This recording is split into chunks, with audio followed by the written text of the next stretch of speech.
हाँ स्टार्ट प्रभु जी, लाइव हो गया है। ओके प्रभु जी।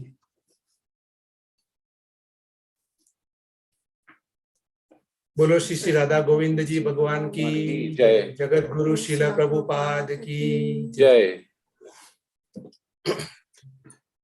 भज मन राधे गोविंदा, भज मन राधे गोविंदा, भज मन राधे गोविंदा, भज मन राधे गोविंदा, भज मन कृष्ण कन्हैया, भज मन कृष्ण कन्हैया, भज मन कृष्ण कन्हैया, भज मन कृष्ण कन्हैया, भज मन राधे गोविंदा, भज मन राधे गोविंदा, भज मन राधे राधे राधे राधे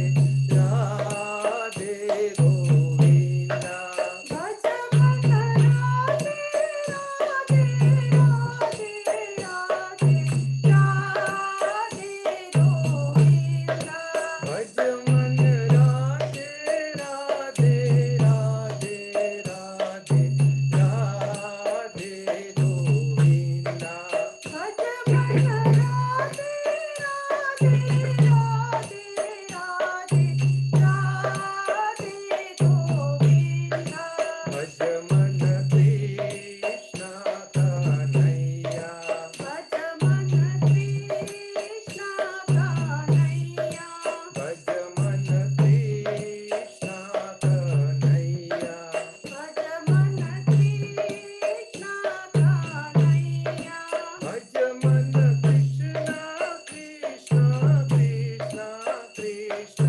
कृष्ण कन्हैया, भज मन कृष्ण कृष्ण कृष्ण कृष्ण कृष्ण कन्हैया, भज मन कृष्ण कृष्ण कृष्ण कृष्ण कृष्ण कन्हैया, भज मन कृष्ण कृष्ण कृष्ण कृष्ण कृष्ण कन्हैया, श्री राधे गोपाल भज मन श्री राधे, श्री राधे गोपाल भज मन श्री राधे, भज मन राधे गोपाल भज मन श्री राधे, श्री राधे गोपाल भज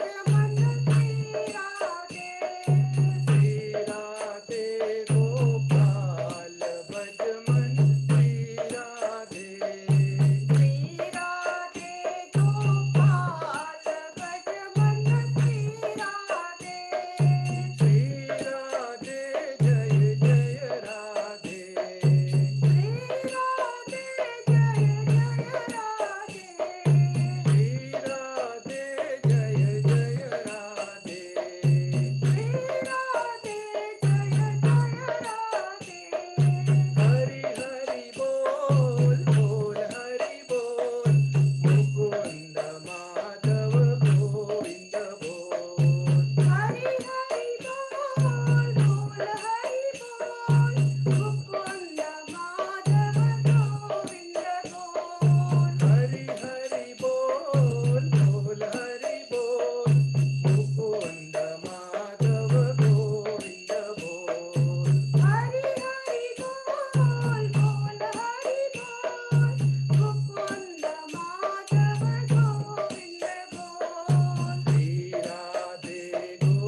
Hare Krishna,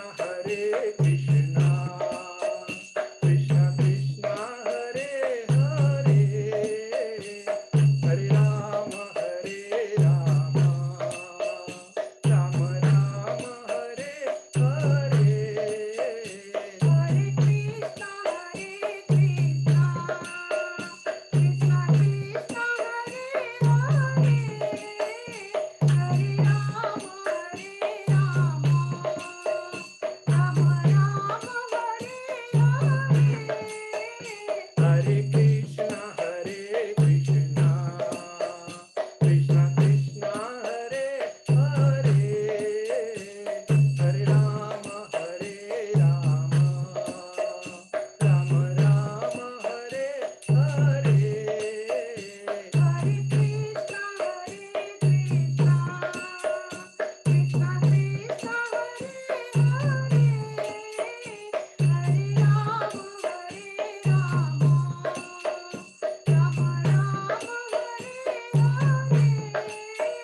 Hare Krishna, Krishna Krishna Krishna, Hare Hare, Hare Rama, Rama Rama, Hare Hare. Hare Krishna, Krishna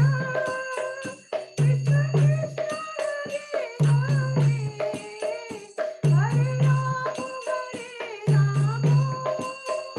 Rama Rama, Hare Hare. Hare Krishna, Krishna Krishna Krishna, Hare Hare, Hare Rama, Rama Rama, Hare Hare. Hare Krishna, Krishna Krishna Krishna, Hare Hare, Hare Rama, Rama Rama Rama, Hare Hare. Hare Krishna, Krishna Krishna Krishna, Hare Hare, Hare Rama, Rama Rama, Hare Hare. Hare Krishna, Krishna Krishna, Hare Hare, Hare Rama, Rama Rama, Hare Hare. Hare Krishna,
जय राधे जय श्री राधे जय राधे जय राधे जय राधे जय श्री राधे जय गौरानिताय जय पंचतत्व जय गौरानिताय जय पंचतत्व जय गौरानिताय जय पंचतत्व जय गौरानिताय जय पंचतत्व जय जय प्रभुपाद प्रभुपाद प्रभुपाद प्रभुपाद जय जय प्रभुपाद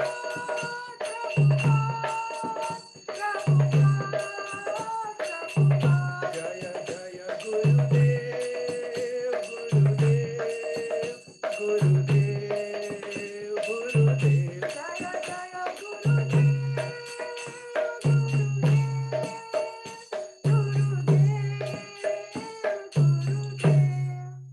बोलो श्री श्री राधा गोविंद जी भगवान की जय जय। गौर निताई भगवान की जय जगत गुरु शिला प्रभुपाद की जय। गौर प्रेमानंदे हरि हरि हरि बोल। बोल। हरे कृष्ण प्रभु जी, थैंक यू। हरे कृष्णा। बहुत सुंदर प्रभु जी, माता जी। तो जैसे गीता में भी लिखा हुआ ना कि भगवान का जो भक्ति में जिसका टेस्ट लग जाए, हायर टेस्ट, उसके सामने सब टेस्ट बेकार है। तो वैसे ही ये थोड़े दिन में ये एडिक्शन हो जाएगा आपका ना, भी सुबह सुबह नहीं होगा तो लोग एकदम विचलित हो जाएंगे, वैसा हो गया है। तो क्लास में आपका वेट करते हैं सभी लोग। लक्ष्मी माता जी भी आ गई हैं। हरे कृष्णा। हरे कृष्णा माता जी, दंडवत प्रणाम। हरे कृष्ण माता जी, दंडवत। हरे कृष्ण माता जी, दंडवत प्रणाम। हरे कृष्ण माता जी। हरे कृष्ण। हरे बहुत कृष्ण सुंदर माता जी। भजन प्रभु। हरे कृष्ण। यस, तो लास्ट टाइम मिस्टर प्रभु आए थे ना आपके क्लास में। मैं कहीं बाहर चली गई थी तो वो आ गए थे आपकी क्लास में, तो अच्छा लगा होगा सभी को। 2 घंटे का सेशन था। यस माता जी। सारा पढ़ा हुआ वो सब बोल देगा भी कुछ भी नहीं हो, जीरो हो। तो प्रभु बोल रहे थे कि आप लोग तो उनके लिए वेट करते रहते हो कि कब आ रहे हैं। लास्ट क्लास तो आपको उनका एसोसिएशन मिल गया है ना। हाँ यस। जी, तो ठीक है। अटेंडेंस फॉर्म सर्कुलेट की गया है यहाँ पे। वनाली माता जी ने डाल दिया है, तो फिलअप कीजिए उसको। और फिर आज किसका प्रेजेंटेशन है प्रभु? आज ग्रुप बी का है, आरती माता जी एंड टीम का, और चैप्टर है 16। 16 चैप्टर, ठीक है। तो वृंदावन यात्रा बुकिंग के लिए 3 दिन बाकी है। जो भी वेटिंग में है अभी से कर लीजिए बुकिंग, जो भी है। ठीक है। आप आ रही माता जी? जी प्रभु। हाँ ठीक है माता जी। अभी इसे सुन के 2-4 लोग और टर्न अप हो जाएंगे ना। आ जाओ। मेरा क्या है ना, मिस्टर प्रभु भी आ रहे हैं तो उनका एसोसिएशन मिल गया तो बहुत अच्छा लगेगा। और दूसरों का जो भक्त लोग है वो भी बहुत सारे लोग आ रहे हैं, तो भक्तों का एसोसिएशन मिलेगा धाम में, और परिक्रमा भी करने के लिए अच्छा होगा, है ना। यस सब आ जाइए। ठीक है। हरे कृष्ण। ठीक है आरती माता जी, आपको कोर्स बना देती हूँ मैं। माता जी रितेश प्रभु जी को बना लीजिए, वो शेयर करेंगे। अच्छा, रितेश प्रसाद प्रभु। Yes. हरे कृष्ण माता जी, माता जी। जी, यस।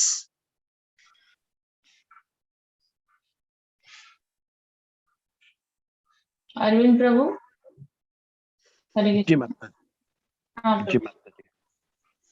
मंगलाचरण करें जी। हाँ जी। ओम अज्ञानतिमिरन्धस्य ज्ञानाञ्जनशलाकया चक्षुरुन्मीलितं येन तस्मै श्रीगुरुवे नमः। श्रीचैतन्यमनोभीष्टं स्थापितं येन भूतले स्वयं रूप कदा मह्यं ददाति स्वपदान्तिकं। वन्देऽहं श्रीगुरु श्रीयुतपदकमलं श्रीगुरून् वैष्णवांश्च। श्रीरूपं साग्रजातं सहगण रघुनाथान्वितं तं सजीवं साद्वैतं सावधूतं परिजनसहितं कृष्णचैतन्यदेवं श्री राधा कृष्ण पादान सहगण ललिता श्री विशाखान्वितांश। हे कृष्ण करुणा सिंधु दीनबंधु जगतपते गोपेश गोपिका कांत राधा कांत नमस्तुते। तप्त कांचन गौरांगी राधे वृंदावनेश्वरी वृषभानुसुते देवी प्रणमामि हरिप्रिये।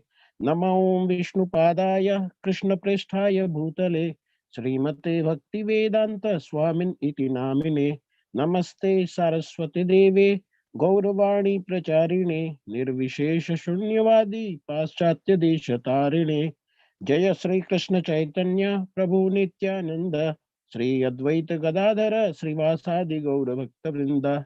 हरे कृष्णा कृष्णा कृष्णा हरे हरे हरे राम राम राम हरे हरे।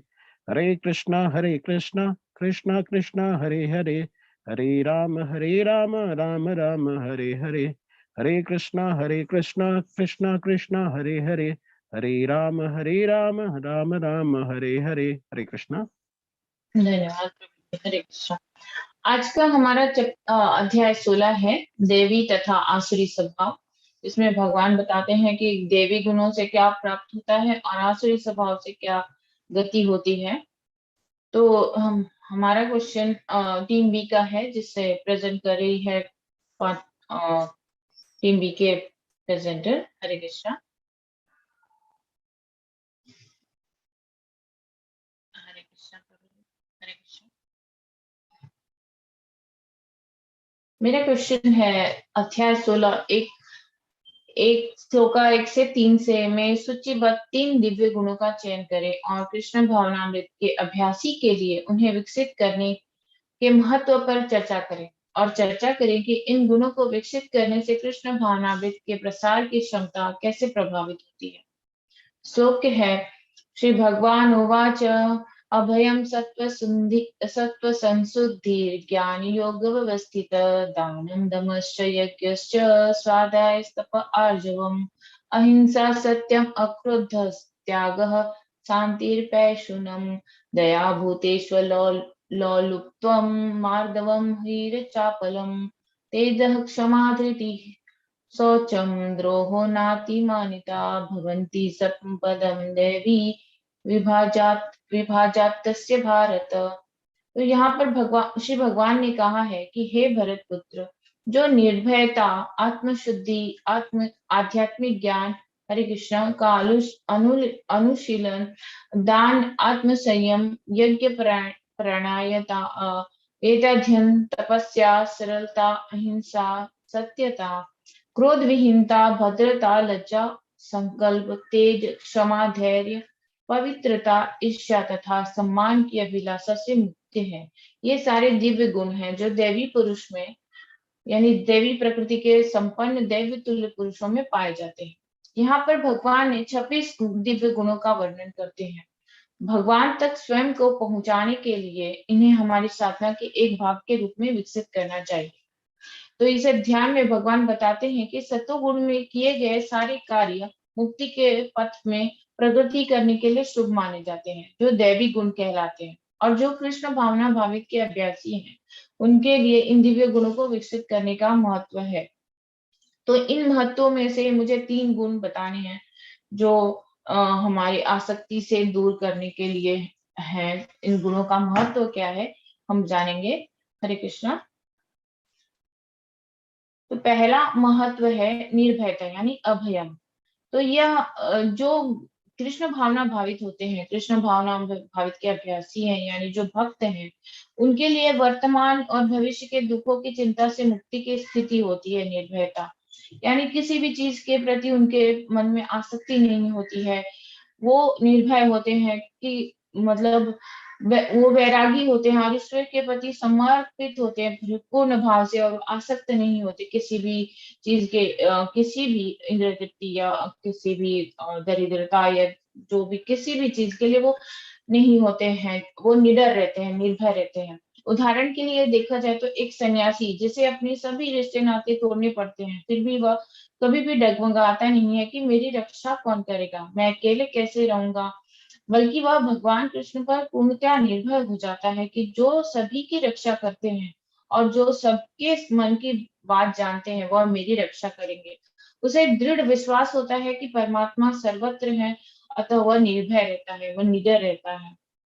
उदाहरण के लिए प्रहलाद महाराज हैं, हरिदास ठाकुर हैं, नामाचार्य हरिदास ठाकुर जिन्हें पूरे बाजार में मार के लेके जा रहे थे निम्नवर्ग के लोग, परंतु फिर भी वो डर नहीं रहते, वो हरि नाम का जप करते रह गए थे। पूरे उनके शरीर से रक्त निकल रहा था, फिर भी वो जप करते रह गए। निडरता की यह गुण कैसे आता है? निडरता की वजह से ही आता है। तो वह निर्भय का गुण हमें विकसित हो जाता है जो अभ्यासी होते हैं कृष्ण भावना भावित के। दूसरा गुण है आत्मशुद्धि, यानी सत्व संशुद्धि, यानी स्वयं की पवित्रता। जो भक्ति करने वाले होते हैं उनका आचरण शुद्ध होता है, विशेष रूप से सन्यासी और ब्रह्मचारियों जिन्होंने घर, पत्नी और बच्चों का त्याग कर दिया है। उन्हें महिलाओं के साथ संबंध तथा अत्यधिक धन इकट्ठा करना वर्जित होता है। चैतन्य महाप्रभु इस विधि विधान के बहुत कठोर पालन करते थे। उनके उनके दर्शन के लिए उनके भक्तिनों को भी आने नहीं दिया जाता था, क्योंकि इसका अर्थ ये नहीं कि वो स्त्रियों से घृणा करते थे, जबकि इसका अर्थ ये है कि वो नियम के विरुद्ध था। अतः उनके यहाँ उनके भक्तियों को भी भक्तिनों को भी नमस्कार करने आने नहीं दिया जाता था। तो भगवान चैतन्य महाप्रभु का कहना था कि परम भोक्ता भगवान श्री कृष्ण है और हम सब उनके नित्य दास हैं। तो हमें उनको जो एक साधक होता है उसे शुद्ध रहना चाहिए और स्वयं को कृष्ण का सेवक समझना चाहिए। इससे आत्मशुद्धि विकसित होती है और यही दूसरा गुण है। और तीसरा गुण है आध्यात्मिक ज्ञान की अनुशीलता, यानी ज्ञान के अनुशीलन में संलग्न रहना। अर्थात मोक्ष क्या है, हमारी स्थिति क्या है, हम क्यों पीड़ित हैं, हम क्यों मर रहे हैं, हम जन्म क्यों ले रहे हैं, हम बूढ़े क्यों होते जा रहे हैं, और इस भौतिक शरीर का क्या अर्थ है। यह ज्ञान प्राप्त करना ही ज्ञान की अनुशीलता होती है। यह तभी संभव हो सकता है जब हमारे मन में हमको यह ज्ञान होगा कि मैं आत्मा हूँ, मैं शरीर नहीं हूँ। यानी जब हम जीवन की शारीरिक अवधारणाओं की अज्ञानता को छोड़ने का प्रयास करते हैं तो हम धीरे धीरे मुक्ति के पथ पर जाते हैं। इससे हम आध्यात्मिकता की ओर अग्रसर होते हैं। तो और ये ज्ञान हम तक ही नहीं रखना है, जो हम जिसे इस ज्ञान को प्रसारित करना भी है। तो इस प्रकार हमने देखा कि कृष्ण भावना भावित के अभ्यासी के लिए दिव्य गुणों का क्या महत्व है, और अब हम देखेंगे कि इन दिव्य गुणों को विकसित करने से प्रसार की क्षमता कैसे प्रभावित होती है। हरे कृष्णा। इन दिव्य गुणों को विकसित करने से कृष्ण भावना मृत के प्रसार की क्षमता कैसे प्रभावित होती है, इसका सर्वश्रेष्ठ उदाहरण श्रील प्रभुपाद जी हैं। श्रील प्रभुपाद ने भगवान श्री कृष्ण के विशुद्ध प्रेमा भक्ति द्वारा कैसे इस जीवन को पुनरअपि मरण जन्मम पुनरअपि मरणम, यानी बार बार जन्म मृत्यु के इस जीवन चक्र से कैसे मुक्त किया जाए, यह शिक्षा संपूर्ण विश्व को दी है। श्री प्रभुपाद ने 70 वर्ष की वृद्धावस्था में पूरे विश्व में हरिनाम संकीर्तन, भागवत गीता, श्रीमद् भागवतम का प्रसार किया, जो आज के युवा पीढ़ी भी करने में असमर्थ है। उनका भगवान के प्रति समर्पण, उनका आचरण, उनकी ज्ञान की अनुशीलता इतनी प्रबल थी कि पाश्चात्य देशों के लोग उनसे प्रभावित हुए बिना रह न सके, और हजारों अमेरिकी नागरिक सिर मुंडवाकर गेरुआ वस्त्र धारण कर शुद्ध वैष्णव और उनके अनुयायी बन गए। श्रील प्रभुपाद के इसी प्रभावी गुण के कारण उन्होंने 10 वर्षों में पूरे विश्व में 108 मंदिरों की स्थापना की और श्री चैतन्य महाप्रभु द्वारा प्रतिपादित हरे कृष्ण आंदोलन को सफलतापूर्वक संचालित किया। इस प्रकार श्रील प्रभुपाद ने हमारे जीवन को धन्य किया और श्रीमद् भागवतम तथा भागवत गीता जैसे ग्रंथों का मान पूरे विश्व में बढ़ाया। हरे कृष्ण। तो निष्कर्ष इससे यह निकलता है कि हमें भगवान द्वारा बताई गई सभी दिव्य गुणों का पालन करना चाहिए, परिस्थिति चाहे जैसी भी हो, जिससे हम हमें भगवान के प्रति हमेशा समर्पित होना चाहिए। जब हम भगवान के प्रति समर्पित होंगे तब हम अपनी भौतिक इच्छाओं, आसक्तियों और सोच से सभी से मुक्त हो सकेंगे और इन सबसे ऊपर उठकर केवल हम भगवान की ओर ही हम जा सकेंगे। और हरि नाम का हमें जप करना चाहिए, हरे कृष्णा महामंत्र का जाप करना चाहिए, 16 माला करनी चाहिए और जो 4 नियम है उन्हें पालन करना चाहिए। इससे हम पवित्र होते हैं और भगवान की तरफ बढ़ते हैं और मुक्त होने की तरफ बढ़ते हैं। हरे कृष्णा माता जी। Thank you.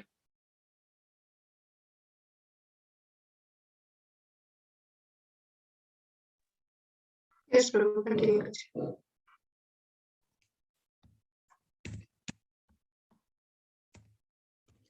हरे कृष्णा। मेरा प्रश्न है, अध्याय 16 के 1 से 3 में सूचीबद्ध देवी गुणों का चयन करें और उन्हें विकसित करने में आपके सामने आने वाली चुनौतियों पर चर्चा करें। तो 1 से 3 में 26 गुणों का जो गुण दिए गए हैं, उनकी चुनौतियां क्या हैं, उस पर चर्चा है। भगवद गीता के इस खंड के आपके अध्ययन ने आपको इन चुनौतियों में पाने में कैसे व्यवहारिक रूप से मदद की? अपनी प्रतिक्रिया में चंदों और अभिप्रायों का संदर्भ दें। तो ये जो चुनौतियां हैं, ये व्यवहारिक रूप से किस तरह हमें मुझे मदद किया है, ये इसके माध्यम से चर्चा करेंगे।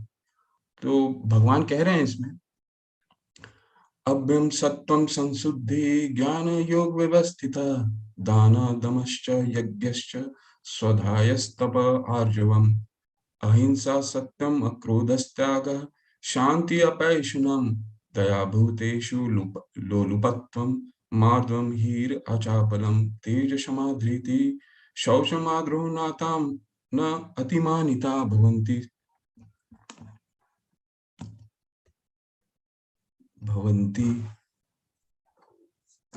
एक मिनट माता जी, मुझे मेरा थोड़ा सिस्टम नीचे खराब हो गया है, मैं थोड़ा सा रेफर कर लेता हूँ।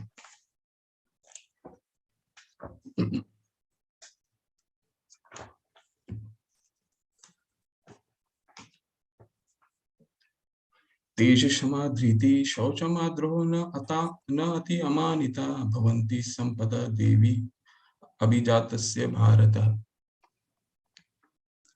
तो इन 26 गुणों में से 3 ऐसे गुण मैंने चुने हैं जो मुझे इसकी चुनौतियां और उसकी व्यवहारिकता में मदद करते हैं। ये 3 गुण हैं अभयम। अभयम सब प्रथम, ये तो प्रभुपाद जी ने हमें सन्यासों ये कहा, ये सन्यासियों के लिए है, परंतु ये हर समाज के सभी वर्गों के लिए है। प्रभुपाद जी हमें समझाते हैं, आहार, निद्रा, भय और मैथुन, ये इसमें से 3 चीजें जो हैं वो हमेशा हमारे साथ नहीं रहता है। इसका अर्थात ये हुआ, आहार जैसे हमने भोजन कर लिया, तो भोजन हमने अगर कर लिया है तो हमें 3-4 घंटे के बाद फिर 3-4 घंटे भोजन की आवश्यकता नहीं पड़ती। उसी तरह निद्रा है, अगर हमने निद्रा हो गई तो हमें 5-6 घंटे के बाद फिर निद्रा की आवश्यकता नहीं होती। मैथुन के साथ भी वही। किंतु भय हमारे साथ एक ऐसा भय एक ऐसा भाव है जो हमारे साथ हर पल रहता है।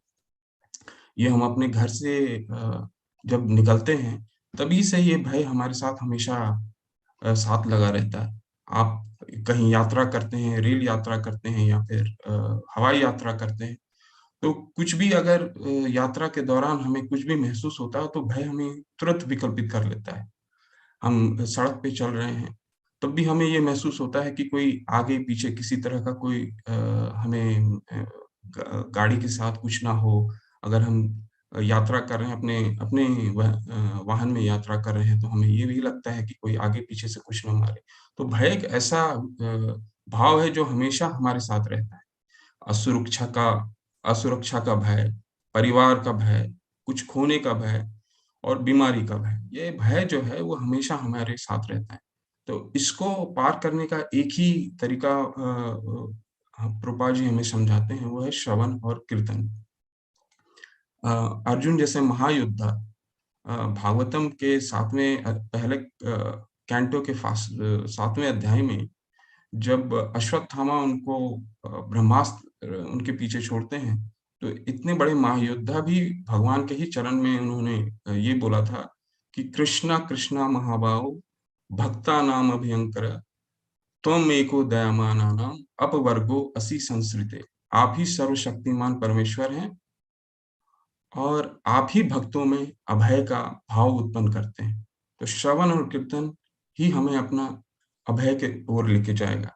दूसरा और तीसरा, ये दोनों एक साथ ही भाव को देखेंगे, लोलुपत्वम और क्रोध। लोलुपत्तम का क्या हुआ अर्थ? लोभ का मुख्य कारण है अपनी कृत्रिम आवश्यकताओं को बढ़ाना। जितना हमारे बड़े भी के हमें समझाते थे, जितनी चादर है उतनी ही पैर फैलाएं। लोभ से मुझे एक अपने बड़ों से मैंने एक कथा सुनी है, वो मैं आपको सुनाता हूँ। छोटी सी कथा है। एक महाजन हुआ करते था, कपड़े का व्यापारी था। तो काफी समृद्ध हो गया था, वृद्ध हो गया था। तो उसके 3 बच्चे थे। 3 बच्चे, तो वो वृद्ध होने के बाद वो अपने बच्चों को कहता था, मुझे अब तीर्थ जाना, तीर्थ करने दो, मैं सब कुछ छोड़ के तीर्थ जाना चाहता हूँ। तो उनके बच्चे ने उनका बात माना, और पहले के समय में तो एजेंसियां हुआ नहीं करती थी, तो साधु मुनि को उन्होंने बुलाया और बोले कि मेरे पिताजी को तीर्थ यात्रा करवाएं। तो जब तीर्थ लेके गए मुनिगण, तो जब वापस आए पहली यात्रा करके, तो उनको कुछ आकर के उन्होंने पुत्रों को बोला कि मुझे कुछ महसूस नहीं हुआ। तो दोबारा उन्होंने पुत्रों ने मुनिगण को बोला कि दोबारा इनको लेके जाएं। तो जब दोबारा यात्रा करके वो आए, तो फिर भी वही भाव उनको प्रकट हुआ। उन्होंने बोला कि मुझे कुछ महसूस नहीं हो रहा, कुछ अलग नहीं दिख रहा है, कोई आत्म साक्षात्कार नहीं हो रही। मुनिगण भी थक गए। तो इस बार अंतिम निवेदन करते हुए पुत्रों ने कहा कि इस बार अंतिम इनकी यात्रा करवाएं। तो काफी निवेदन के बाद फिर साधुगण मुनिगण उनको लेकर के इस बार जो तीसरी बार थी, वो तीसरी बार उन्होंने उनको शमशान घाट लेकर गए। शमशान घाट में कई जब शवों को जलते हुए उन्होंने देखा, महाजन ने, उनके पिताजी ने, तो उनके आंखों में आंसू आ गए। अब जब आंखों में आंसू आ गए, तो मुनिगण ने उनसे पूछा, उनको कुछ प्रसन्नता हुई मुनिगण को कि लग रहा है कि महाजन को कुछ आत्म साक्षात्कार हुआ है। तो उन्होंने गए और वो पूछे उनसे कि महाजन आप बताएं, आपकी आंखों में आंसू कैसा है? ये दृश्य देख करके क्या आपको आंखों में आंसू आए? तो महाजन ने बोला कि मुझे ये महसूस हो रहा है मुनिगण कि यहाँ पर मैं पहले क्यों नहीं आया? कितनी लकड़ियां यहाँ जल रही हैं, लकड़ी का अगर व्यापार किया होता तो आज मैं कहाँ से कहाँ होता। तो लोभ एक ऐसा विषय है जो हमारे साथ कितनी भी हम समृद्ध हो जाएं, वो हमारे साथ छोड़ता नहीं है। दूसरा, क्रोध। क्रोध का भी मुख्य कारण लोभ के कारण ही है। लोभ का मुख्य कारण उन आवश्यकताओं की आपूर्ति है जो लोभ के कारण है। और क्रोध एक ऐसा भाव है, सबसे सरल भावना होता है। मतलब सबसे सर्वप्रथम हम देखेंगे तो क्रोध एक ऐसा भाव है जो किसी अनजान के साथ भी हम महसूस कर सकते हैं। मतलब अगर आप रास्ता सड़क चलते देखें तो क्रोध सबसे मुख्य, आप सड़कों में देखेंगे कि क्रोध के कारण ही जितनी लड़ाइयां हो रही हैं वो क्रोध ही है। और ये दोनों ही नरक के द्वार हैं। 21वें श्लोक में भगवान कहते हैं कि ये जो काम क्रोध और लोभ, ये तीनों ही नरक के द्वार हैं।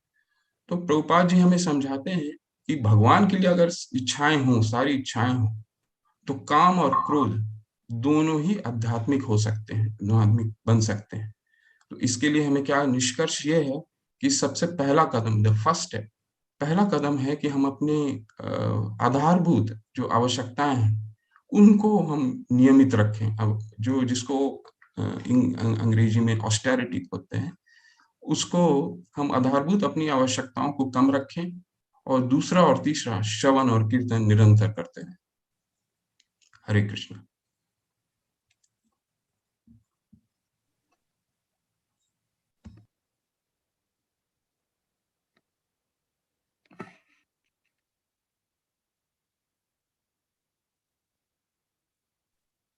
हरे कृष्ण। नेक्स्ट कौन है?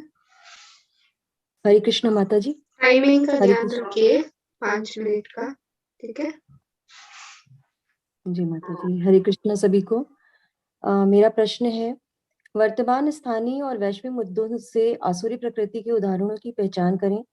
अपनी प्रतिक्रिया में श्लोका नंबर 16.4 से 18 छंदों के अभिप्रायों का संदर्भ दें।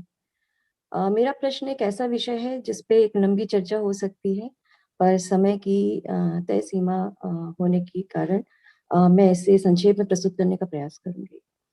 तो श्लोका नंबर 4 में भगवान कह रहे हैं, दंभो दर्पो अभिमान च क्रोधः पारुष्य एव च अज्ञानम च अभिजातस्य पार्थ संपदम आसुरीम। जैसा कि अभी पहले माता जी ने 26 दिव्य गुणों के विषय में बताया, तो यहाँ पे भगवान जो है वो 6 आसुरी गुणों के विषय में बताने जा रहे हैं। पर उसके पहले हम ये जानते हैं कि आसुरी होते क्या हैं। तो ऐसे लोग जो शास्त्र के विधान को नहीं मानते और अपनी सनक के अनुसार कार्य करते हैं, वे आसुरी कहलाते हैं।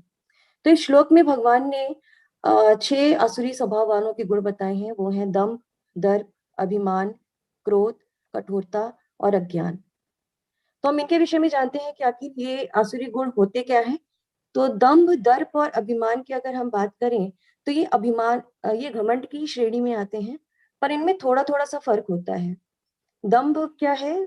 जब किसी व्यक्ति में अच्छे गुण ना हो, पर वो दिखाता है कि मेरे में अच्छे गुण हैं, मतलब कि वो पाखंड का जीवन जीता है, दिखावे का जीवन जीता है, तो ये दंभ कहलाता है।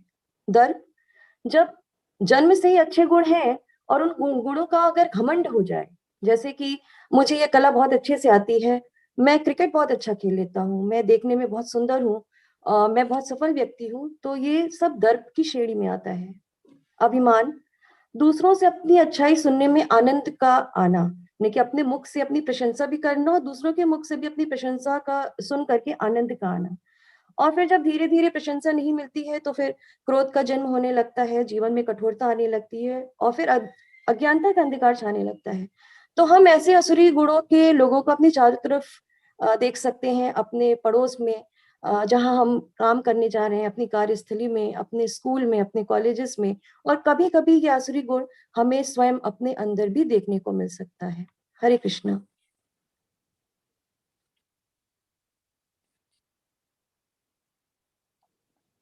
असुरी स्वभाव के व्यक्ति ये नहीं जानते कि उन्हें क्या करना चाहिए और क्या करना चाहिए। वे अच्छा बुरा, सही गलत, पाप पुण्य, धर्म अधर्म के बीच में अंतर नहीं समझ पाते।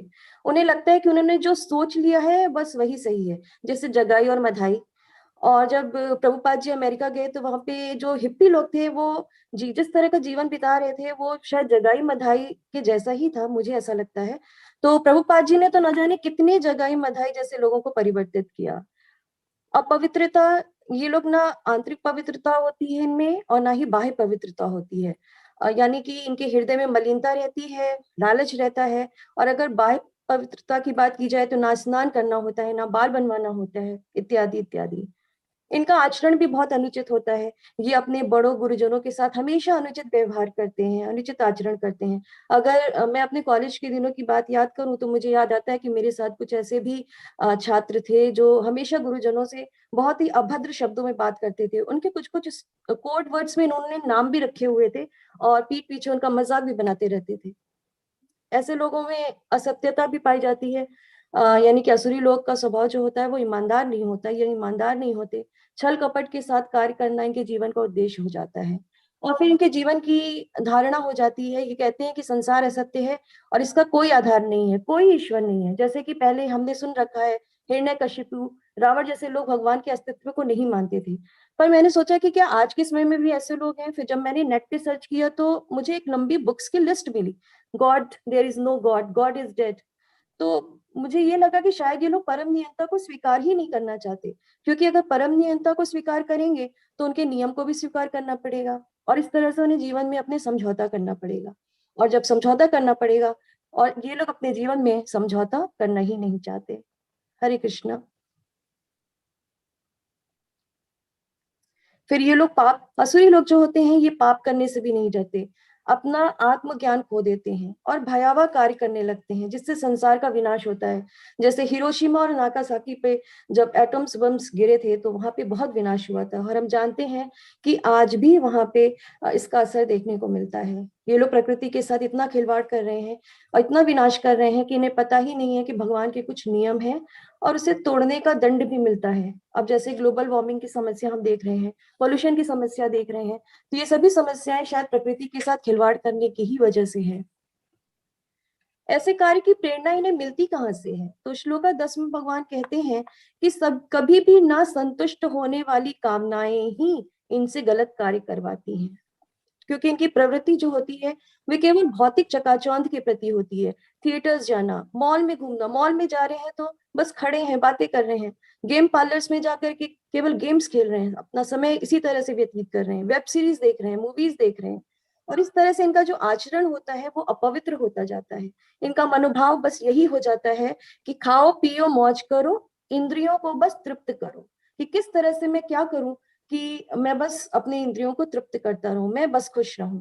और क्या किया, कैसे किया, अच्छा किया, बुरा किया, इसका इन्हें कोई मतलब नहीं होता।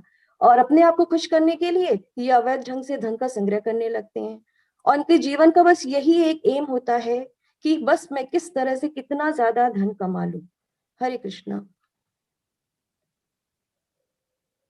तो क्या ऐसे लोगों को पश्चाताप होता है? तो भगवान स्वयं कहते हैं नहीं, इन्हें कोई पश्चाताप नहीं होता, क्योंकि इन्हें इस बात का ज्ञान ही नहीं है कि इन्होंने कुछ गलत भी किया है। तो क्या अंत में इनकी गति होती है कुछ? हाँ, इनकी भगवान कहते हैं कि हाँ, ये नरक में गिरते हैं। ये मृत्यु के बाद वाले नरक की बात नहीं कर रही हूँ मैं मृत्यु के पूर्व के ही नरक के विषय में बात कर रही हूँ, अर्थात जीवन को वो अनुभव जिसमें सिर्फ दुख ही दुख होता है। हम तो स्वयं एक जेल में हैं, भौतिक संसार जो है ये जेल के ही तो समान है, और उस जेल में भी कोई काल कोठरी अगर हो तो वो तो हमारे लिए और भी ज्यादा दुख का विषय हो जाता है। यानी कि ऐसे लोग हमेशा घोर कष्ट और दंड के स्थान में रहते हैं। और ऐसे लोग कभी कभी यज्ञ भी करते हैं, धार्मिक कार्य भी करते हैं, जैसे हॉस्पिटल बनवाते हैं, गरीबों की मदद करते हैं, स्कूल्स बनवाते हैं, सोशल वर्क करते हैं, पर सिर्फ दिखावे के लिए, बिना किसी विधि विधान के। और सोशल मीडिया पे ये पता कैसे चलता है? जब सोशल मीडिया पे ये लोग अपनी वीडियोस डालते हैं, अपने क्लिप्स डालते हैं, तब हमें पता चलता है। अर्थात सिर्फ दिखाने के लिए ही ये ऐसा कार्य करते हैं। और फैशन में अब तो ये भी कहने लगे हैं कि हम, हमारे भी गुरु हैं, हम लोग भी, आई एम ऑल्सो स्पिरिचुअल, मैं भी स्पिरिचुअल हूँ। तो ये सिर्फ दिखावे की जिंदगी है। और फिर वास्तविक धर्म की ये निंदा करते हैं, धर्म को गलत बताते हैं, और अधर्म को धर्म बता करके उसका प्रचार करना शुरू कर देते हैं। हरे कृष्णा। तो निष्कर्ष ये है कि कोई कितना भी ऊपर दिव्य गुणों की तरफ उठ सकता है, उसकी कोई सीमा नहीं है, और कोई कितना नीचे आसुरी गुणों की तरफ गिर सकता है, इसकी भी कोई सीमा नहीं है। यह दो दिशाएं हमारे जीवन में हमेशा रहती हैं। चुनाव हमारा है कि हम किस दिशा में बढ़ना चाहते हैं। हरे कृष्णा।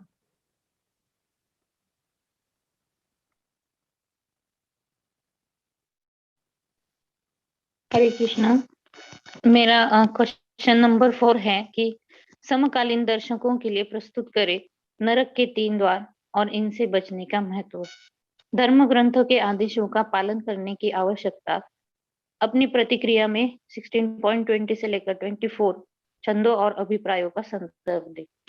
तो सबसे पहले नरक के 3 द्वार जो भगवान यहाँ बता रहे, काम क्रोध लोभ। तो नरक, ये क्या नरक सब मानते हैं? हमें जानना पड़ेगा नरक है क्या। बहुत लोग पूछते हैं कि नरक होता भी है या नहीं, नरक किसने देखा है? जो नॉन डिवोटीज होते, जो वैज्ञानिक सोच रखते हैं, खुद को एजुकेटेड समझते हैं, वो समझते हैं कि जो दिख रहा है वही सच है, जो नहीं दिख रहा है वह नहीं है। तो लेकिन ऐसा बिल्कुल नहीं, नरक होता है मरने के बाद। अगर पाप कर्म आपने किए हैं, अगर आसुरी स्वभाव है आपका, अगर आपने आसुरी कर्म किए हैं तो नरक तो जाना ही पड़ेगा। लेकिन जीते जी भी आप नरक यातना भोग सकते हैं अगर आप में ये आसुरी गुण अगर आप में पनप रहे हैं तो आइए देखते हैं। भगवान 16.21 में बोल रहे हैं, त्रिविधम नरकेस्येदं द्वारम नाशनात्मनः काम क्रोध तथा लोभ एतत्त्रय त्यजेत।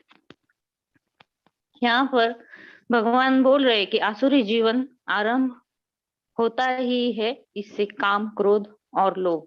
प्रत्येक बुद्धिमान व्यक्ति को चाहिए कि इन्हें त्याग दे, क्योंकि इनसे आत्मा का पतन होता है। दूसरे अध्याय में भी हमने ये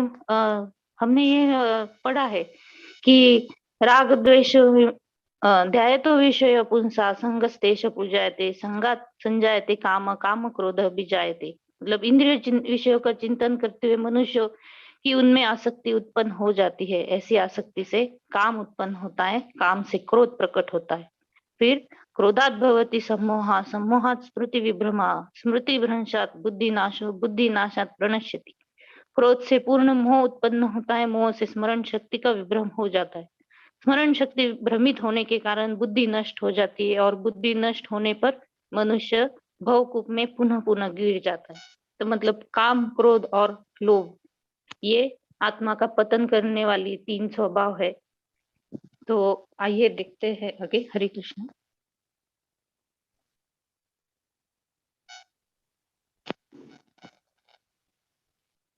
आगे भगवान बोल रहे हैं, एतैर्विमुक्तः कौन्तेय तमोद्वारे त्रिनिर्भरः आचर्यात्मानः श्रेयः ततो याति पराम गतिम्। मानव जीवन के इन 3 शत्रुओं से बहुत सावधान रहना चाहिए, काम, क्रोध और लोभ। मनुष्य जितना काम, क्रोध और लोभ से मुक्त होता है, उसका अस्तित्व उतना ही पवित्र हो जाता है। तब वह वैदिक साहित्य में उल्लिखित नियमों और विनियमों का पालन कर सकता है। मानव जीवन के नियामक सिद्धांतों का पालन करते हुए व्यक्ति धीरे धीरे खुद को आध्यात्मिक बोध के मंच पर ऊपर उठाता है। अगर कोई इतना भाग्यशाली है इस तरह के अभ्यास से कृष्ण भावनामृत के मंच पर उठने के लिए, तो उसके लिए सफलता की गारंटी है। वैदिक साहित्य में शुद्धिकरण के चरण में आने के लिए क्रिया और प्रतिक्रिया के तरीके निर्धारित किए गए। सारी विधि काम, लोभ और क्रोध को त्यागने पर आधारित है। मतलब काम, क्रोध, लोभ को अब त्याग दोगे तो जो शास्त्र है वो आप समझ पाएंगे, उनमें जो विधि विधान है उसको फॉलो अप कर पाएंगे और जरूर आप अपने जीवन में ऊपर उठ सकते। हरे कृष्णा।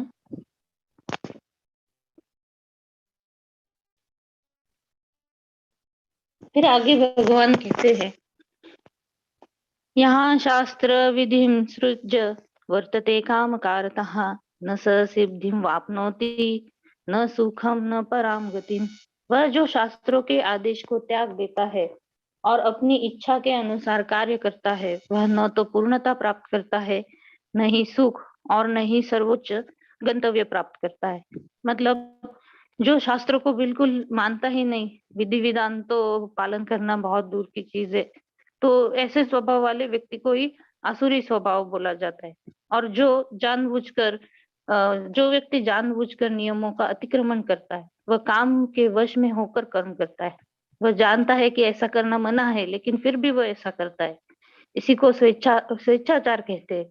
ये जानते हुए भी कि अमुक काम नहीं करना चाहिए, फिर भी वो उसे ये अमुक काम करना चाहिए, फिर भी उसे वो नहीं करता, उसे भी स्वेच्छाचार कहते हैं। ऐसा व्यक्ति अवश्य ही भगवान द्वारा दंडित होता है। तो मतलब शास्त्र हमने पढ़ भी लिए, तो ऐसा ज्ञान प्राप्त भी कर लिया, अगर विधि विधान का पालन हम हमारे जीवन में नहीं करते तो ऐसे शास्त्र पढ़ने का भी कोई अर्थ नहीं रह जाता। अगर विधि विधान ही नहीं आप पालन करते, अगर आप दैवी गुण अपने आप में नहीं उतार सकते, तो इसका भी कोई अर्थ नहीं बचता रह जाता। हरे कृष्ण।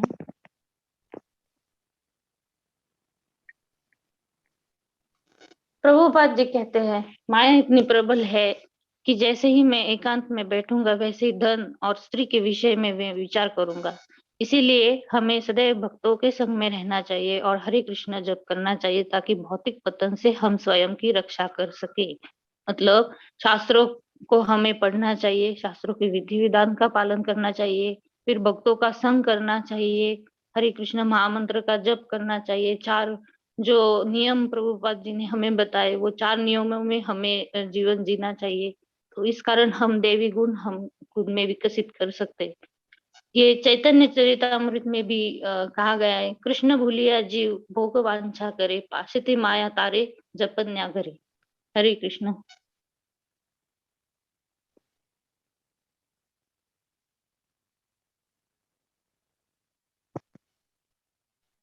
यहाँ पर प्रभुपाद जी से एक भक्त ने पूछा, दोनों हाथ ऊपर उठाकर कीर्तन सत्संग क्यों करते हैं? हम लोग अपने दोनों हाथों को ऊपर उठाकर कीर्तन सत्संग क्यों करते हैं, जबकि ये बिना हाथ ऊपर किए भी करे भी किया जा सकता है। प्रभु बताते हैं कि बच्चा जब छोटा होता है तब वो अपनी माँ को देखकर अपने दोनों हाथों को ऊपर उठाकर मचलने लगता है, तड़पने लगता है। वो ये कहना चाहता है कि मुझे अपनी गोद में उठाकर अपने सीने से लगा लो। ठीक वैसे ही जब एक भक्त हाथ उठाकर सत्संग करता है तो वो यह कहना चाहता है, हे गोविंद, हे करुणानिधान, हे गोपाल, हे मेरे नाथ, आप मेरा हाथ पकड़ लो और मुझे इस भव सागर से, इस दुख रूपी भौतिक संसार से बाहर निकाल कर अपने चरणों से लगा लो। मेरे जीवन की नैया को पार लगा दो प्रभु, मुझे इन 84 लाख योनियों के चक्कर से मुक्ति दे दीजिए, हे गोविंद। मतलब जब हम भगवान के ऊपर ध्यान लगाते हैं, भगवान की शरण ग्रहण करते हैं, दैवी गुण विकसित कर लेते हैं, तो हम भवसागर को पार कर सकते हैं। जो 84 लाख योनियों में घूम कर जो मनुष्य जन्म हमें मिला है, वो इसीलिए मिला है कि हम अपने गुणों में ऊपर उठकर हम भगवान की तरफ जाए। हरे कृष्णा। हरे कृष्णा प्रभु जी, आगे की स्लाइड कीजिए। तो यहाँ पर 2 तरह के दरवाजे दिखाई दे रहे हैं। तो चुनाव हमारा है कि चुनाव हमें कौन से दरवाजे का करना है। एक तरफ है नरक के द्वार जो काम, क्रोध और लोभ से खुलते हैं। दूसरी तरफ है वैकुंठ द्वार जो कृष्ण भावनामृत अपना लो और भक्त बनकर दिव्य आनंद प्राप्त कर लो। ऐसा द्वार खुलेगा तो आपको दिव्य शाश्वत आनंद प्राप्त होगा। मैं ऊपर के स्वर्ग लोक और ऊपर के जो भूलोक से ऊपर के लोक है भौतिक जगत के, वो भी मैं नहीं बोलूंगी, क्योंकि उससे भी हमें पुनः जन्म मृत्यु के चक्कर में पुनः पड़ना पड़ता है। लेकिन जब शुद्ध भक्त बन जाते हैं तो वैकुंठ के द्वार जरूर खुले होंगे हमारे लिए। तो जो नरक के द्वार है उसमें ले जाने के लिए आपको लाल आंखों वाले डरावने यमदूत आएंगे और अलग अलग आसुरी स्वभाव वाले जो आसुरी कर्म करते हैं, जो पाप कर्म करते हैं, उनके लिए क्या सजा दी जाती है ये चित्र में दिखाई दे रहा है। मैं इसके बारे में ज्यादा नहीं बोलूंगी, नहीं तो डर लगेगा। और जो वैकुंठ लोक के द्वार है वहां ले जाने के लिए जब कृष्ण भावनामृत में रहकर दिव्य गुण में आप रहेंगे, शुद्ध भक्त बन जाओगे, तो आपको वैकुंठ ले जाने के लिए विष्णु दूत आएंगे और जो भगवत धाम है, जो वैकुंठ लोक है, वहां आपको दिव्य शाश्वत आनंद प्राप्त होगा। भगवान की सेवा आप करोगे, भगवान से अपना संबंध आप फिर से जोड़ लोगे। तो चुनाव हमारा है कि हम कौन से द्वार खोलने चाहते हैं, काम क्रोध लोभ से नरक द्वार या फिर कृष्ण भावनामृत का स्वीकार करके शुद्ध भक्त बनकर वैकुंठ। हरे कृष्ण।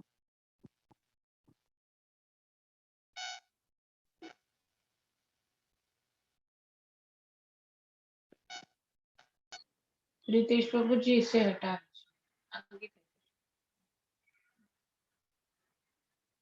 हरे कृष्णा। मेरे लिए निबंध है कि परमेश्वर को समझने के मार्ग को खोलने से पहले व्यक्ति को कम से कम अच्छाई की स्थिति में खुद को ऊपर उठाना होगा।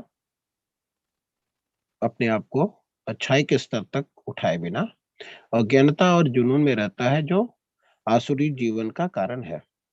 कृष्ण भावनामृत के अभ्यास के संबंध में इस कथन की चर्चा अध्याय 16 श्लोक और अभिप्रायों के संदर्भ में कीजिए। हरे कृष्णा। ये प्रश्न ये पूछता है कि परमेश्वर को समझने से पहले हमें सत्व गुण में आना पड़ेगा, अपने आप को अच्छाई की स्थिति में लाना पड़ेगा। जैसा हमने अध्याय 15 में भगवान ने अस्वस्थ वृक्ष रूपी भौतिक जगत के बारे में वर्णन किया था, परंतु उस वृक्ष के फलों का वर्णन नहीं किया था। अध्याय 16 में भगवान श्री कृष्ण दैवी गुण और आसुरी गुण के बारे में बताते हैं, जो कि दैवी गुण श्लोक संख्या 1 से 3 और आसुरी गुण श्लोक संख्या 4 में बताते हैं। तो बताते हैं ये अच्छे फल मतलब दैवी गुण, दैवी प्रवृत्ति, एंड बुरे फल मतलब आसुरी प्रवृत्ति। श्लोक संख्या 5 में बताते हैं, देवी संपद विमोक्षाय निबंधाय आसुरी मता मासुचम संपदम दैवीम अभिचातस्य पांडव।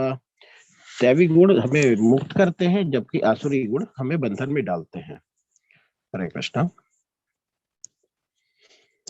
अब जैसा बताया है कि आध्यात्मिक जगत और भौतिक जगत, जैसे अध्याय 15 में भगवान ने बताया था अश्वत्थ वृक्ष के रूप में भौतिक जगत। तो भौतिक जगत जो अपना जो दिखाई देता है जिसमें हम रहते हैं वो आध्यात्मिक जगत का प्रतिबिंब मात्र है। जैसे नदी के किनारे स्थित पेड़ की परछाई पानी में दिखाई देती है, वैसे ही यह भौतिक जगत आध्यात्मिक जगत का परछाई मात्र है। यह असली आनंद नहीं है बल्कि आनंद का प्रतिबिंब है। हम यहाँ सुख की तलाश में लगे रहते हैं जो यहाँ है ही नहीं। रामचरितमानस में एक बहुत अच्छा चौपाई आता है, जो आनंद सिंधु सुख राशि स्वीकरते त्रैलोक सुपासी, सो सुख धाम राम असनामा अखिल लोकदायक विश्रामा। ये जो आनंद के समुद्र और सुख की राशि है, जिनके एक कण मात्र से तीनों लोक सुखी होते हैं, उनका नाम राम है। तो हम देखेंगे तुलना करके आध्यात्मिक जगत में और भौतिक जगत में क्या अंतर है, क्या आपस में संबंध है। तो आध्यात्मिक जगत में भी जीव होते हैं, भौतिक जगत में भी जीव होते हैं, परंतु आध्यात्मिक जगत के जो जीव होते हैं वो सच्चिदानंद स्वरूप होते हैं, शुद्ध अवस्था में होते हैं। लेकिन भौतिक जगत में जो जीव है वो शरीर रूपी पिंजरे में बंधे होते हैं और बद्ध अवस्था में होते हैं। आध्यात्मिक जगत में भगवान की भक्ति करके खुश रहते हैं, जबकि भौतिक जगत में अपने देह की सेवा में लगे रहते हैं, इंद्रियों की सेवा में लगे रहते हैं। आध्यात्मिक जगत में एक दूसरे से ईर्ष्या नहीं करते, परस्पर सहयोग की वृत्ति होती है, जबकि भौतिक जगत में भोग की प्रतिस्पर्धा बनी रहती है। आध्यात्मिक जगत में एक दूसरे की प्रशंसा करते हैं, जबकि भौतिक जगत में खुद की प्रशंसा पाने के लिए लालायित रहते हैं।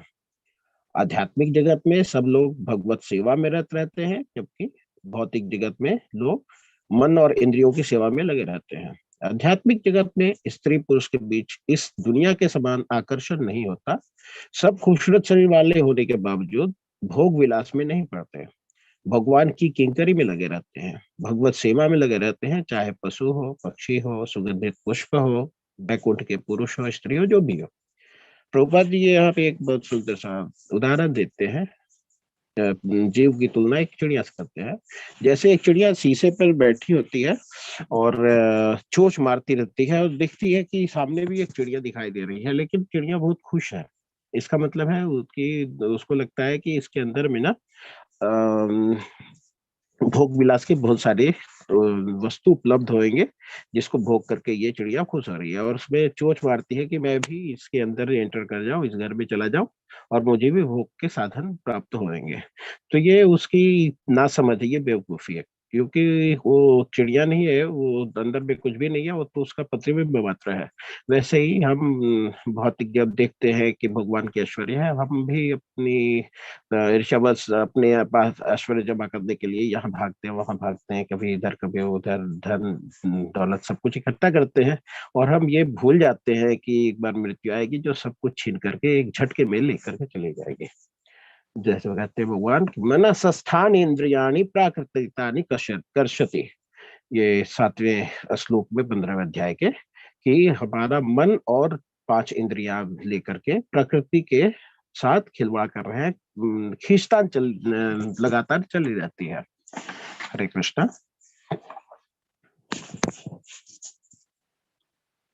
अब हम देखेंगे दैवी प्रकृति और आसुरी प्रकृति में क्या अंतर है। दैवी प्रकृति वाले लोग जो होते हैं वो नियम, भगवान के नियम का पालन करते हैं, और आसुरी प्रकृति वाले लोग ईश्वर के नियम के विपरीत चलते, विरोध कर चलते हैं। तो एक हमारे शास्त्रों में एक श्लोक आता है, विष्णु भक्त स्मितो देवाय आसुरी तद विपर्यः। भगवान विष्णु की बात मानने वाले देव हैं और उनकी बात की अवहेलना करने वाले वो असुर होते हैं। भगवान की बात मानने का अर्थ है शास्त्र की बात मानना, ऋषि मुनियों की बात मानना। भगवान खुद भी आकर बोलेंगे, उनका भी नहीं मानते आसुरी लोग, तो भगवान के ऊपर उल्टा दोषारोपण करते रहते हैं। दैवी प्रकृति में भगवान और उनकी संतानों की निस्वार्थ भाव से सेवा होती है, जबकि आसुरी प्रवृत्ति में अपने स्वयं की संतुष्टि के बारे में चिंतित रहते हैं। दैवी प्रकृति में कार्य करने से पहले सोचते हैं, जबकि आसुरी प्रवृत्ति में बिना सोचे समझे कार्य करते हैं। दैवी प्रकृति में गुरु, साधु और शास्त्रों के आदेश का पालन करते हैं, जबकि आसुरी प्रवृत्ति में जो चाहते हैं वही करते हैं, किसी की परवाह नहीं करते, उन्हें कोई नियंत्रित नहीं कर सकता। उदाहरण के लिए हम दुर्योधन को ले लेते हैं। उनको मार्कंडे मुनि, वेद व्यास, धौम्य ऋषि, विदुर, द्रोणाचार्य, कृपाचार्य, भगवान स्वयं कृष्ण उनको सब समझाते रहे, लेकिन उनके दिमाग में कुछ भी नहीं आया, जो अपनी मर्जी थी वही करते रहे। दैवी प्रकृति में शाश्वत आनंदमय जीवन और ज्ञान और ईश्वर सेवा इनके जीवन का परम लक्ष्य होता है, जबकि आसुरी प्रवृत्ति में तत्काल सुख को ही लक्ष्य मानते हैं। एक भागवत पे बहुत सुंदर श्लोक आता है इसके संदर्भ में। मिथम कलि अभूत तेषाम तदर्थ तर्ष चेतसाम अहम पूर्वम नात्वम इति प्रभु। ये असुर लोग कहते हैं कि तुम पहले नहीं ले सकते, मुझे सबसे पहले लेना है, तुम नहीं, पहले मैं। ये प्रवृत्ति आसुरों की होती है। अब आसुर प्रवृत्ति से मुक्त कैसे होना है तो उसके बारे में भगवान बताते हैं। एते विमुक्त कौन्तेय तमद्वारे त्रिभी नर आचरति आत्मनः श्रेय तद्याति पराम गतिम। जो व्यक्ति जितना ही तीनों शत्रु अर्थात काम क्रोध लोभ से मुक्त होगा उतना ही उसका जीवन शुद्ध होगा, तब वह वैदिक साहित्य में के आदेश का विधि विधान का पालन कर सकता है। इस प्रकार मानव जीवन के विभिन्न विधि विधान का पालन करते हुए वह अपने आप को धीरे धीरे क्रमशः आत्म साक्षात्कार के लिए ऊपर उठा सकता है। हरे कृष्णा। भगवान आगे बताते हैं, तस्मात् शास्त्रम प्रमाणम ते कार्य अकार्य व्यवस्थितो ज्ञात्वा शास्त्रम विधानुक्तम कर्म कर्तुम इम अर्हसि। मनुष्य को विधि विधानों को जानकर कर्म करना चाहिए जिससे वह क्रमशः ऊपर उठ सके। निष्कर्ष यह है कि मानव समाज में समस्त पतन का मुख्य कारण भगवत विद्या के नियमों के प्रति द्वेष है। तत्वियों भगवान की भौतिक शक्ति अर्थात माया त्रयताप के रूप में हमें सदैव कष्ट देती है। यह भौतिक शक्ति प्रकृति के 3 गुण से बनी है। इसके पूर्व की भगवान का ज्ञान मार्ग खुले मनुष्य को कम से कम सतोगुण तक ऊपर उठना ही चाहिए। सतोगुण तक उठे बिना वह तमो तथा रजोगुण में रहता है जो आसुरी जीवन के कारण स्वरूप है। रजो और तमोगुण व्यक्ति शास्त्र, पवित्र मनुष्य तथा भगवान के समुचित ज्ञान के खिल्ली उड़ाते हैं। वे गुरु के आदेश का उल्लंघन करते हैं और शास्त्र के विधानों की परवाह नहीं करते। किंतु यदि प्रामाणिक गुरु का मार्गदर्शन प्राप्त हो जाता है तो उसका जीवन सफल हो जाता है, क्योंकि गुरु उच्च पद की ओर उन्नति का मार्ग दिखाई देता है। एक उदाहरण के लिए एक नारियल का फल लेते हैं, जिसको प्राप्त करने का क्या तरीका है। उसको खोलने के लिए पहले हमें उसकी जटाएं निकालनी पड़ती हैं। जटाएं हमारी इच्छा के प्रतीक हैं, बहुत उलझी उलझी होती हैं इधर से उधर। इसके ऊपर में कठोर हिस्सा होता है जिसको खोपड़ी भी कहते हैं। इसको ये हमारे अहंकार का प्रतीक है।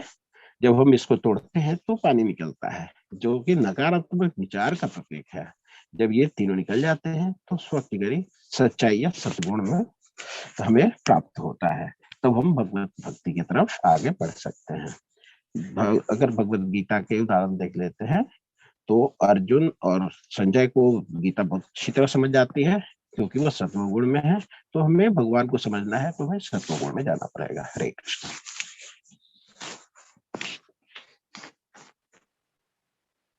हरे कृष्णा कृष्णा कृष्णा हरे हरे, हरे राम राम राम हरे हरे। हरे कृष्णा। इतने क्वेश्चंस थे? 4 की 5 6 माता। 6 क्वेश्चन है। ओके। अच्छा, ये 16 चैप्टर है ना? जी 2 चैप्टर फिर खत्म। सारे ओपन क्वेश्चंस। बहुत जल्दी, बहुत स्पीड में जा रहे हो आप लोग। हिंदी, इंग्लिश वाले थोड़े स्लो है। ठीक है। बहुत अच्छे प्रेजेंटेशंस थे, बहुत अच्छे एनिमेशंस और बहुत अच्छे क्या रिलेटिंग इमेजेस डाले थे ना आप लोगों ने, तो बहुत अच्छा दिखता था वो। प्रभु, ये सारे पीपीटीज कहाँ अपलोड हो रहे हैं या फिर अपलोड कर रहे हो क्या? नमन निष्ठा दास ने गूगल ड्राइव का लिंक दिया, उसमें है। प्रभु ने मैं आपको शेयर गूगल कर ड्राइव दूंगा। लिंक दिया है। ठीक मैं है, आपको शेयर कर दूंगा। ठीक है, ठीक है। तो हाँ, 1 2 3 मतलब 16.1, 16.2, 16.3 का जो पहले था वो दैवी गुणों का वर्णन करता है ना। जी तो वो ठीक है। तो दैवी गुण जो है उसको इंसान कैसे पा सकता है, मतलब अ, उसको कैसे डेवलप कर सकता है उसकी जिंदगी में वो। माता जी हरि नाम का संकीर्तन करते और जो 16 माला जप करते, लेकिन भगवान की लीलाएं और भगवान की कथाएं सुनने से ही भगवान के बारे में पता चलेगा, तो ही हम मतलब जैसे धीरे धीरे कर सकते हैं। और जो समझते नहीं कि भगवान कौन है, उनके लिए जो जो जानते हैं, मतलब जैसे प्रामाणिक गुरु द्वारा, या फिर जैसे हमें भी पहले पता नहीं था कि भगवान कौन है। हम सब देवी देवताओं की ही पूजा करते थे। हमें जैसे हम घर पे जैसे देखते हैं कि हमारे माता पिता ये सब की पूजा कर रहे हैं, तो हम भी वही करते थे। लेकिन जब हम जानने लगे हैं, जैसे कि नामनिष्ठा प्रभु के कोर्स से हम ज्वाइन हुए, तो हमें पता चला कि धीरे धीरे हाँ ये भगवान, हम अस्तित्व भगवान का ये है। तो हम जैसे फिर हम अपने आप को चेंज करते गए। इसी तरह लोगों को जानकारी होनी चाहिए कि भगवान है कौन है एक्चुअली में। तो भगवान के बारे में जब हम जानेंगे, भगवान के बारे में हम सुनेंगे, उनकी लीलाओं कथाओं के बारे में, उनके अनंत ज्ञान के बारे में, तब हम समझेंगे कि भगवान कौन है, वैसे ही प्राप्त कर सकते हैं। माता जी और माता जी प्रभुपाद जी ने तात्पर्य में बहुत अच्छा लिखा है कि जो शास्त्रों के विधि विधान का पालन करते हैं उनको देव कहा जाता है, और जो स्वेच्छाचार से विधि विधान का पालन न करते हुए स्वेच्छाचार से जीवन जीता है उसको असुर कहा जाता है। मतलब दैवी गुण अगर प्राप्त करने हैं तो शास्त्र पढ़ के, गुरु परंपरा द्वारा शास्त्रों को सीख कर, उसमें जो विधि विधान दिए हैं उसको जीवन में हम जब उतारेंगे, तभी वो दिव्य गुण हम अपने आप में वो आत्मसात कर सकते। यस, बहुत अच्छी तरीके से आप लोगों ने पढ़ा है पर्पस को, और बहुत अच्छी तरीके से आप लोगों ने उत्तर भी दिया है उस चीज के लिए। तो मतलब आप लोग अभी समझ रहे हो एक एक करके। जब हम गीता 80 में आए थे तो हम लोगों को कुछ नहीं पता था। जैसे हम लेवल्स में अभी जा रहे हैं, तो हम लोगों को अभी पढ़कर, प्रभुपाद जी के पुस्तकों को पढ़कर हमें कुछ समझ में आ रहा है कि है क्या इस भगवत गीता में, है ना। तो जी माता जी, बहुत हेल्पफुल था ना ये जी ओपन बुक माता जी, एसेस। बहुत बहुत ज्यादा हमने पहले इतना स्टडी नहीं किया था। ये ओपन इसे में बहुत स्टडी किया, आगे पीछे सब मिलाकर करते हैं, ताकि हमें कुछ मतलब कुछ छूट ना जाए, कुछ हमसे मिस ना हो जाए। इसलिए और बहुत भक्ति वृक्षा में भी हम रिहर्सल करते हैं तो बहुत हेल्प हो जाती है एक दूसरे की, बहुत कुछ एक्स्ट्रा नॉलेज भी बढ़ जाती है। सभी लोग अपने इनपुट्स देते हैं कुछ ना कुछ, तो वो डिस्कशन भी चलता है। बहुत डिस्कशन हो जाता है। ठीक है। और प्रभुपाद ने यहाँ पे सन्यासी के बारे में दिया है, तो सन्यासी के बारे में कुछ बताना चाहेंगे आप इस पर्पट में 16.1 में। हाँ मतलब जिस सन्यासी वो होते हैं जिन्हें किसी चीज का डर नहीं होता। वो जैसे सोचते, जैसे मेरे क्वेश्चन में यही था कि सन्यासी निडर रहते हैं, क्योंकि वो सोचते नहीं कि हाँ मैं अगर मैं घर छोड़ रहा हूँ, परिवार छोड़ रहा हूँ, तो मेरी रक्षा कौन करेगा। वो ये नहीं सोचते, नहीं वो सब कुछ भगवान पे, यानी उनका दृढ़ विश्वास होता है भगवान पर कि वो ही मेरी रक्षा करेंगे। और वो सर्वत्र है, यानी भगवान तो हर जगह है, भगवान हमारी आत्मा में भी है, तो वो रक्षा करेंगे हमारी। तो पहले के जो सन्यासी होते थे वो इसी भगवान के ऊपर ही पूरा दृढ़ विश्वास कर निर्भय होकर जंगल जाते थे।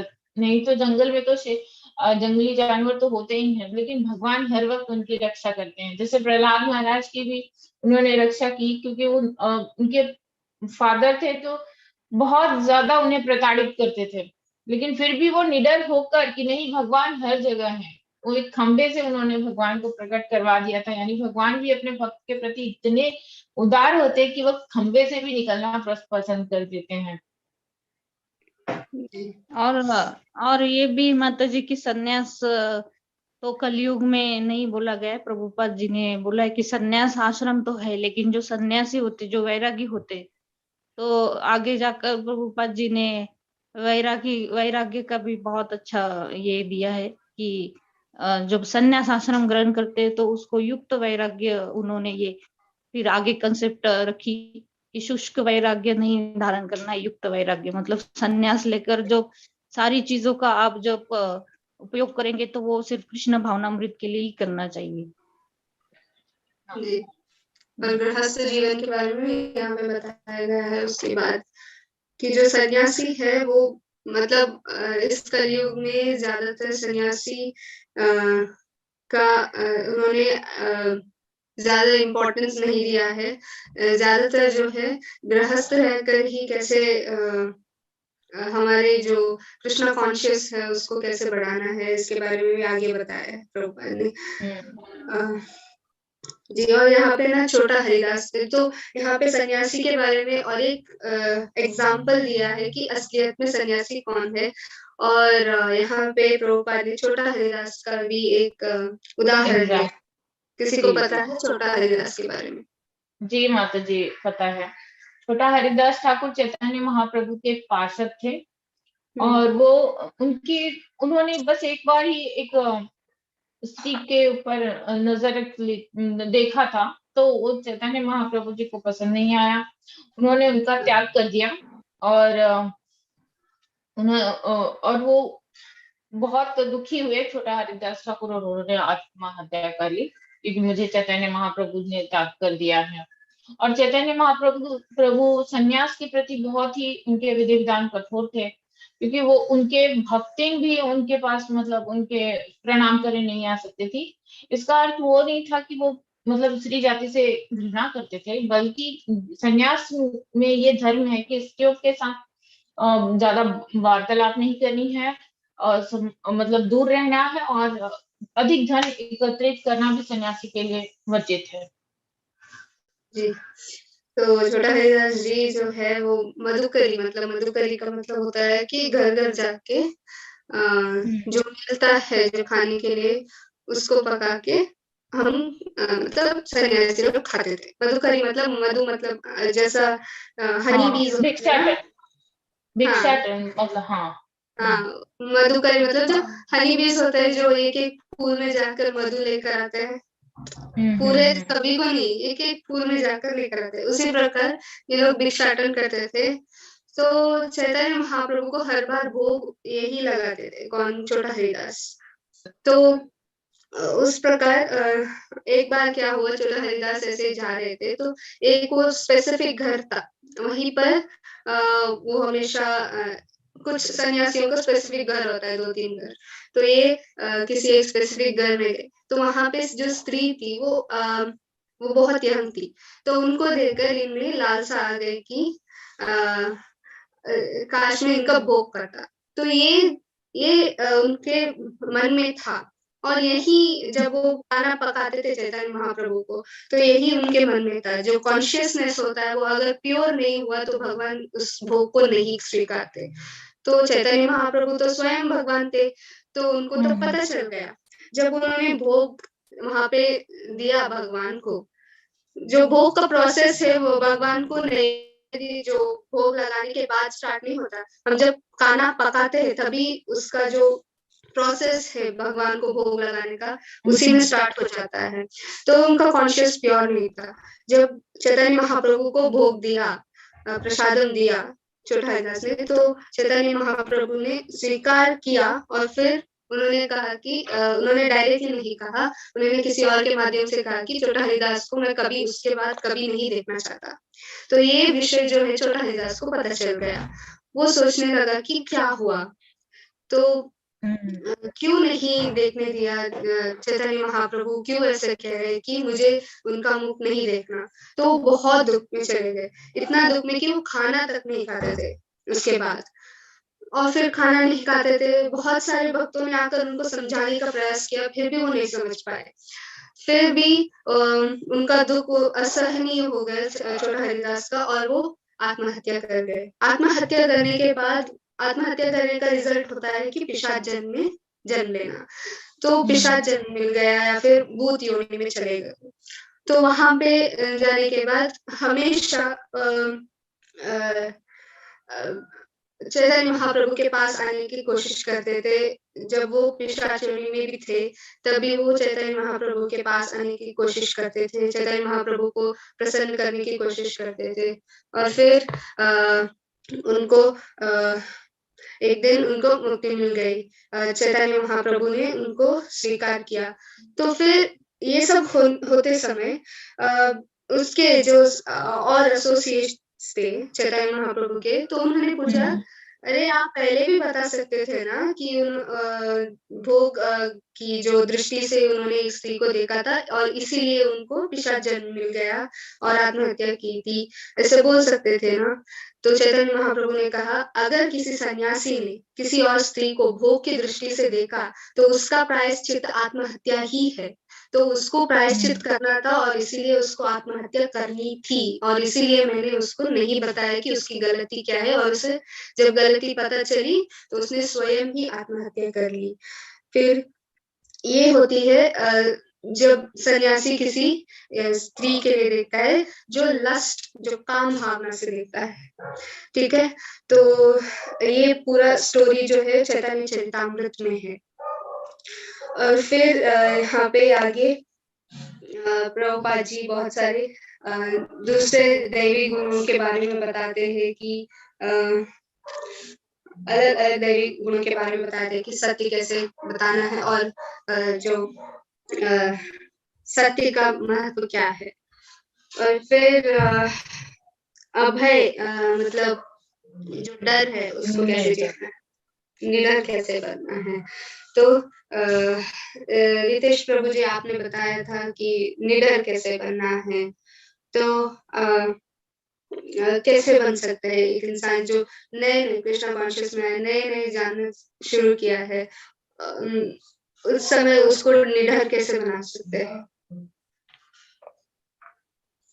माता जी, निडर तो श्रवण और कीर्तन के अलावा हमारे पास और दूसरा कोई कुंजी है नहीं, क्योंकि निडर बनने तो हमारे बड़े भी बहुत दिनों मतलब ये तो निडर एक ऐसा शब्द है जो हमारे बचपन से हमारे साथ चलता आ रहा है, बट हम तो निडर बने नहीं। तो श्रवण और कीर्तन के माध्यम से ही हम निडर बन सकते हैं।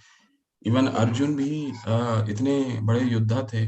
भागवतम में तो जब उनको ब्रह्मास्त्र जब छोड़ा गया था उनपे, अश्वत्थामा ने छोड़ा था, तो वो भी भगवान के ही शरण में जाकर के उन्होंने बोला था कि आप ही सर्वशक्तिमान हैं, आप ही भक्तों में है प्रकट कर सकते हैं। तो भगवान के श्रवण कीर्तन के द्वारा ही हम शांत हो सकते हैं और निडरता की एक दिन का तो है नहीं, निडरता की ओर बढ़ सकते हैं। जी। तो एक गौड़ी वैष्णव का जो कीर्तन है ना, बजो हुरे मन श्री नंदनंदन अभय चरणारविंदरे। तो अभय कैसे बनना है? अभय चरणारविंदरे मतलब बजो हुरे मना, मतलब हमारे माइंड को बताया गया है कि हमेशा श्री कृष्ण के चरण कमलों में जो अभय चरण कमल है, उन पर हमेशा ध्यान रखो। जब भी हम भागवतम में देखते हैं कि एग्जाम्पल्स होते हैं उसमें, तो जो भी डिवोटीज जब भी उनको कोई प्रॉब्लम आया, तो वो सीधे श्री कृष्ण के चरण कमल में चले गए। और अभी हम श्री कृष्ण को नहीं देख सकते, हमारी जो भौतिक दृष्टि से हम कभी नहीं देख सकते भगवान को, पर जब हम सुनेंगे श्रवणम, जो श्री कृष्ण जो है हमारे कानों के माध्यम से, जो श्रवण है, जो कानों के माध्यम से हमारे हृदय में चले जाते हैं, तो वहाँ पे जो भक्ति की प्रकट होती है और उससे हम लोग अभय बन सकते हैं। प्रभुपाद कहते हैं कि जो भक्ति है वो कभी उसको कभी भय नहीं हो सकता। जो प्योर डिवोटीज बोलते हैं ना, उनको कभी डर नहीं लग सकता। ठीक है, यस प्रभु। जी। आसुरी प्रवृत्ति का भी दिया है यहाँ पे आगे के श्लोकों में, है ना। ठीक है, टाइम हो गया 7:17 हो गया। ठीक है, और किसी को कुछ बताना है उसके बारे में? किसने हैंड रेस किया था, मैंने देखा। हाँ माता जी, एक इंग्लिश प्रोवर्ब बोलते हैं, feed your faith, your fear will starve to death. तो हम भगवान में जैसे जैसे अपनी श्रद्धा और विश्वास बढ़ाते रहते हैं, हमारा भय अपने आप घटता रहता है।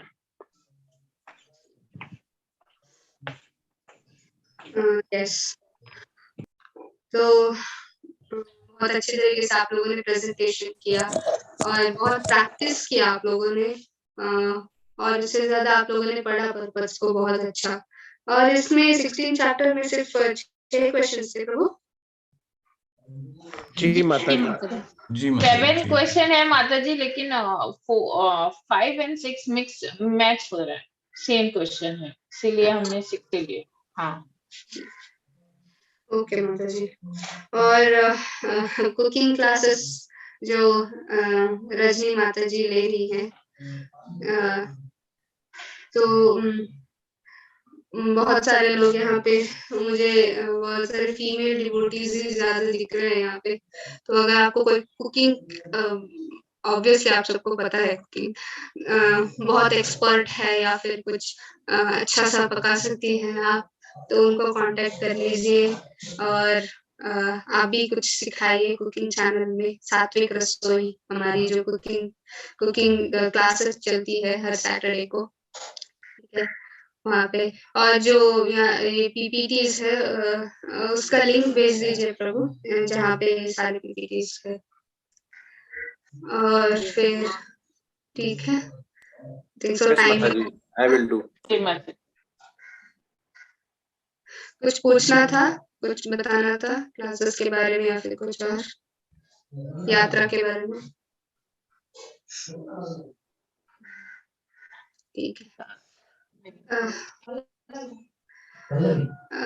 वाञ्छकल्पतरुभ्यश्च कृपा सिन्धुभ्येव च पतितानां पावनेभ्यो वैष्णवेभ्यो नमो नमः। अनंत कोटि वैष्णव की जय, श्रील प्रभुपाद की जय। जय। हरे कृष्ण हरे माता जी। कृष्णा। माता जी। हरे Hare Krishna. हरे कृष्णा माता जी, दंडवत प्रणाम। हरे कृष्ण माता जी। Hare Krishna. अगले वीक मिलेंगे। Hare Krishna. जी माता जी।